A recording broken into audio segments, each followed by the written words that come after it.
स्वागत है आप सभी का हम सबके YouTube channel learning with Sumit में। इस चैनल पे हम लोग फंडामेंटल ऑफ मैकेनिकल इंजीनियरिंग पढ़ रहे हैं और जो टॉपिक चल रहा है वो इसके पहले हम लोगों ने शॉर्ट क्वेश्चंस के आंसर पढ़े थे। आज एक न्यूमेरिकल लाया हूँ आपके लिए, जो refrigeration and air conditioning chapter है आपका थर्ड यूनिट का, उसी चैप्टर से रिलेटेड है और ये AKTU 2022-23 के इवेंट सेमेस्टर में ये क्वेश्चन पूछा गया है।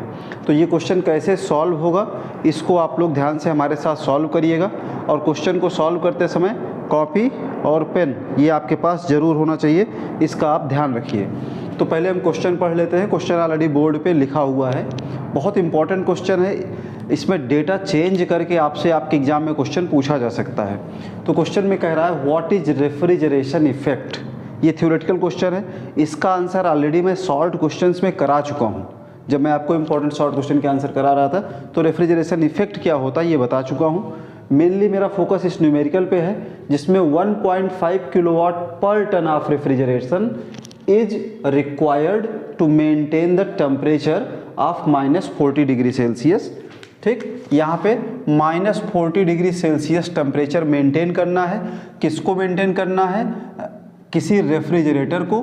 और इसमें क्राइटेरिया 1.5 किलोवाट पर टन। जो रेफ्रिजरेशन है वो 1.5 किलोवाट पर टन है ना। मतलब इतना वर्क करना पड़ेगा, 1 टन ऑफ रेफ्रिजरेशन के लिए is required to maintain the temperature of -40 degree Celsius in refrigerator.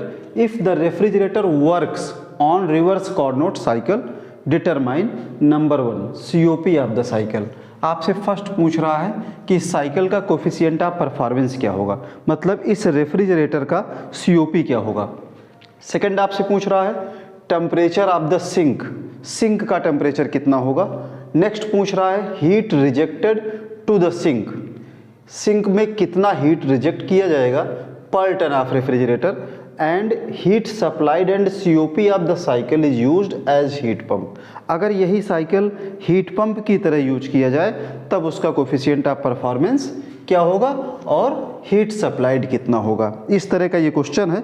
तो इस क्वेश्चन को ध्यान से आप लोग सॉल्व करिए हमारे साथ। मैं इसको सॉल्व करता हूँ। तो देखिए साइकिल जो है ये एक रेफ्रिजरेशन साइकिल है। पहले तो हम लोग क्या करेंगे, एक रेफ्रिजरेटर बना लेते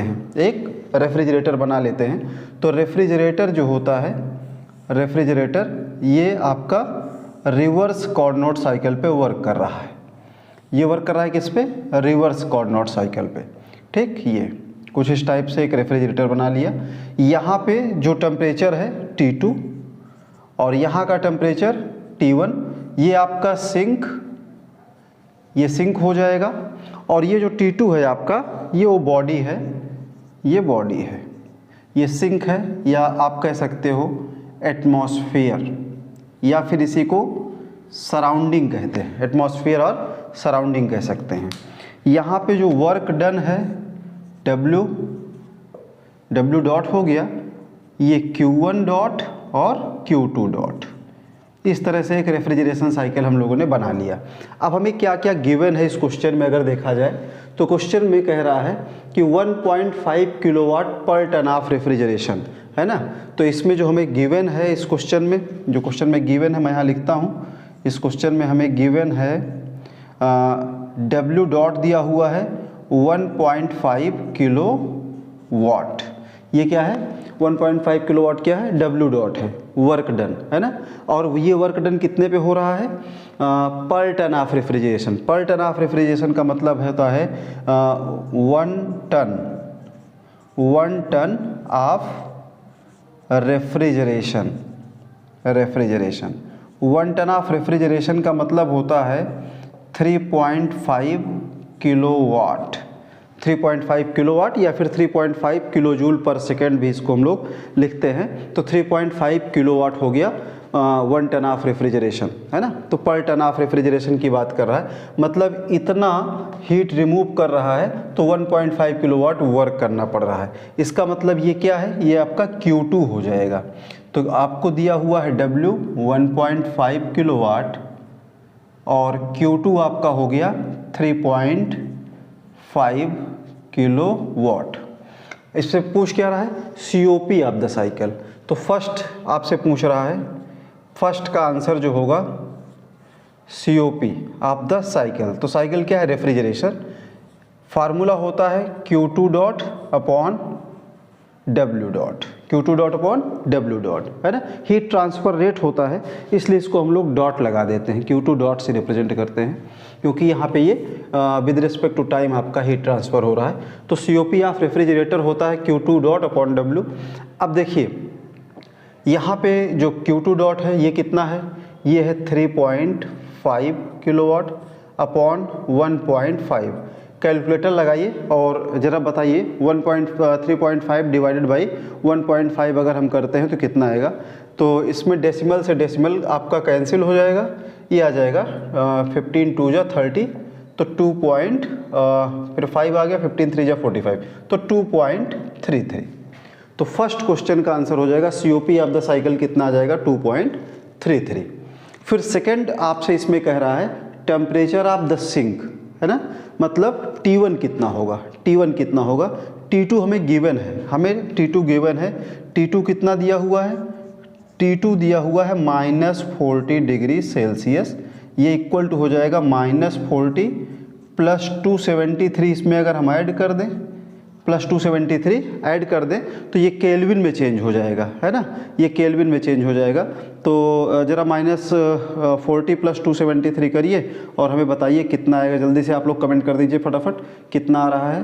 तो मुझे लगता है ये आ जाएगा 3 7 -4 3, तो 233 केल्विन। तो 233 के आ जाएगा आपका T2। और फाइंड क्या करना है सेकंड क्वेश्चन में? सेकंड हमसे पूछ रहा है टेम्परेचर ऑफ द सिंक, मतलब T1 कितना होगा? T1 कितना होगा? COP पूछ रहा था, T1 पूछ रहा है, तो COP निकाल लिया गया है। अब T1 निकालने के लिए हम लोग क्या कर सकते हैं? क्योंकि ये आपका रिवर्स, अभी कहीं पे हम लोगों ने क्वेश्चन में पढ़ा था, लिखा हुआ था if the cycle works on reverse Carnot cycle, ये रिवर्स कार्नोट साइकिल पे वर्क कर रहा है। तो COP का जो फार्मूला होता है हम कह सकते हैं कि also COP of refrigerator is equal to T2 upon T1 minus T2, ये डॉट लगा दीजिएगा। तो ये भी एक फार्मूला होता है। अगर आपका रिवर्स कार्नोट साइकिल पे वर्क कर रहा है तो आइडियल कंडीशन में COP of refrigerator T2 upon T1 minus T2 भी होता है। तो इस फार्मूले को यूज करके हम लोग T1 फाइंड कर लेंगे। तो यहाँ पे COP पहले से ही हम लोगों ने निकाल रखा है, तो COP है हमारा 2.33 इक्वल टू हो जाएगा T2 कितना है? T2 है 233 divided by T1 minus T2, T2 फिर से 233। अब यहाँ से अगर हम लोग क्रॉस मल्टीप्लिकेशन कर लें तो ये 2.33 into T1 minus 2.33 into 233 is equal to 233। ये अब यहाँ से हम लोग क्या करेंगे, इसको राइट साइड ले जाएंगे। तो मैं डायरेक्ट लिख रहा हूँ, ये हमारा हो जाएगा T1 इक्वल टू आ जाएगा 233, ये 233 है, डिवाइडेड बाई पहले इसमें ये प्लस कर देते हैं माइनस वाला पोर्शन, प्लस 2.33 इंटू 233, ये पूरा एक ब्रैकेट में लिखिएगा और डिवाइडेड बाई 2.33 कर दीजिए। देखिए ये माइनस है, राइट साइड जाएगा प्लस हो जाएगा, तो 2.33 इंटू 233 प्लस में आ गया, और डिवाइड करना है किससे? यहाँ ये मल्टीप्लाई कर रहा है तो 2.33 इसको डिवाइड कर देगा। तो यहाँ से इसको हम कैलकुलेट कर लेते हैं, तो कितना आ जाएगा? ये आ जाएगा 333 केल्विन। या फिर इसको अगर हम डिग्री सेल्सियस में चेंज करना चाहें तो माइनस कर दें कितना? 273। तो 273 अगर हम माइनस कर देंगे तो 333 माइनस 273 करेंगे तो हमें लग रहा है 3 माइनस 3 0 60 डिग्री सेल्सियस आ जाएगा ये। तो ये T1 आ गया सेकंड का answer, temperature of the sink. अब कह रहा है heat rejected to the sink per ton of refrigeration, यानी heat rejected to the sink, sink को कितना हीट रिजेक्ट हो रहा है, मतलब Q1 डॉट कितना होगा ये भी हमसे पूछ रहा है। COP ऑलरेडी हम लोग निकाल चुके हैं, तो Q1 डॉट अगर निकालना है तो इसके लिए हम लोग क्या कर सकते हैं? थर्ड का आंसर हो जाएगा, थर्ड Q1 डॉट पूछ रहा है, तो ये जो Q1 डॉट होता है ये होता है Q2 डॉट प्लस W, है ना। तो ये formula Q1 dot equal to Q2 dot plus W dot, ये Q2 डॉट हमारा आया है कितना आया था, Q2 डॉट दिया हुआ है आई थिंक 3.5, तो ये हो जाएगा 3.5 plus 1.5 equal to 5 kilowatt, 5 kilowatt. तो ये थर्ड का आंसर आ गया। थर्ड है हमारा heat rejected to the sink, heat rejected to the sink Q1 आ गया। अब इसके बाद ये इतना काम तो रेफ्रिजरेशन साइकिल पे हो गया। अब कह रहा है कि अगर आपका ये जो साइकिल है, अगर ये as a heat pump use हो, if the cycle is used as heat pump, then find heat supplied and COP, है ना। हीट सप्लाइड एंड COP दो चीज़ें आपसे फाइंड करने के लिए कह रहा है। तो देखिए जब ये हीट पंप की तरह वर्क करेगा, हीट पंप की तरह, तो हीट सप्लाइड क्या हो जाएगा आपका, हीट सप्लाई होता है ये इसको यहाँ पे, तो Q1 उस समय Q1 कितना होगा, और आपसे पूछ रहा है COP ऑफ हीट पंप क्या होगा, दो चीज़ें पूछ रहा है। तो इसी के बगल में इसका आंसर करते हैं, यहाँ पे यहीं पे हम लोग आंसर करते हैं, when cycle is used as heat pump, है ना। जब ये साइकिल हीट पंप की तरह यूज होगा तो COP कितना होगा, तो COP of heat pump, COP पूछ रहा है, तो COP of heat pump equal to होता है 1 प्लस COP ऑफ रेफ्रिजरेटर। अगर ये फार्मूला आपको पता है तो डायरेक्ट इस फार्मूले को यूज करिए, 1 प्लस COP ऑफ रेफ्रिजरेटर हम लोगों ने फाइंड किया था 2.33, तो 1 प्लस 2.33 कर देते हैं, तो ये इक्वल टू आ जाएगा 3.33, है ना। 2 प्लस 1 3, 3.33, ये COP ऑफ हीट पंप आ गया। और करा हीट सप्लाइड कितना होगा, मतलब उस केस में Q1 कितना होगा ये पता करना है जब ये cycle as a heat pump use हो रही है।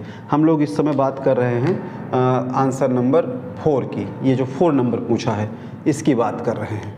तो इसकी बात कर रहे हैं, तो COP पहले पता कर लिया। अब हम लोग ये जानते हैं कि जो COP ऑफ हीट पंप होता है, कलर चेंज कर देता हूँ, COP of heat pump equal to होता है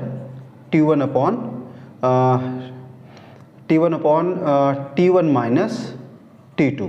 लेकिन ये फार्मूला हमारे काम का नहीं होगा क्योंकि हमसे कह रहा है हीट सप्लाइड, तो ये इक्वल टू ये भी होता है Q1 dot upon W, that is Q1 minus Q2, है ना, Q2 डॉट।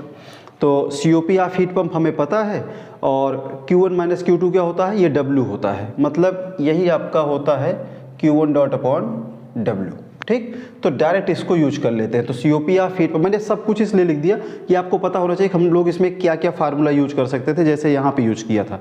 तो COP ऑफ हीट पंप हम लोग निकाल चुके हैं, ये हो गया 3.33 इक्वल टू Q1 हमें फाइंड करना है, और W कितना है 1.5, तो यहाँ से Q1 dot equal to 3.33 into 1.5, ये आ गया 4.99 या 5 किलो वाट। तो ये आपका आ गया Q1 डॉट जब आपका ये cycle as a heat pump work करेगा। तो इस तरह से कई बार आपके एग्जाम में क्वेश्चन रेफ्रिजरेशन का देते हैं और फिर उसी साइकिल को as a heat pump use करके आपसे कुछ डेटा पूछ लेते हैं। तो कैसे आपको इन फार्मूलाज को यूज़ करना है यहाँ पे आपको करके दिखा दिया है। ये आपका रेफ्रिजरेशन साइकिल पे बेस्ड था। इसके बाद जब वही same cycle as a heat pump use किया गया तो इस तरह से यहाँ पे हम लोगों ने Q1 को फाइंड किया है। तो उम्मीद करता हूँ कि ये न्यूमेरिकल आपके समझ में आया होगा। ध्यान बस ये रखना है कि जब भी पर टन दिया हो तो पर टन का मतलब है 1 ton of refrigeration equal to 3.5 kilowatt. इस बात का ध्यान रखिएगा। अगर आप इस बात का ध्यान नहीं रखेंगे तो प्रॉब्लम आपके नहीं सॉल्व हो पाएगी, और ये अगर आपको पता है तब ये प्रॉब्लम बहुत आसानी से आप सॉल्व कर लोगे। उम्मीद करता हूँ ये क्वेश्चन आपके एग्जाम में अगर आता है तो आप इसे ज़रूर सॉल्व कर पाओगे और आपका पेपर अच्छा होगा। Thank you.